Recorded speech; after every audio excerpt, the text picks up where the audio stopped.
încred în Tine, Doamne, și zic, Tu ești Dumnezeul meu, soarta mea este în mâna Ta.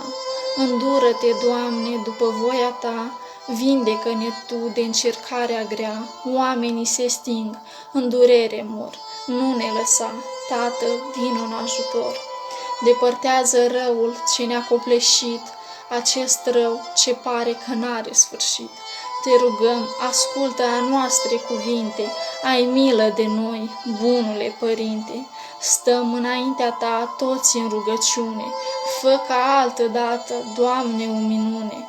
Potolește boala, virusul hain, scapă-ne de răul noului venin.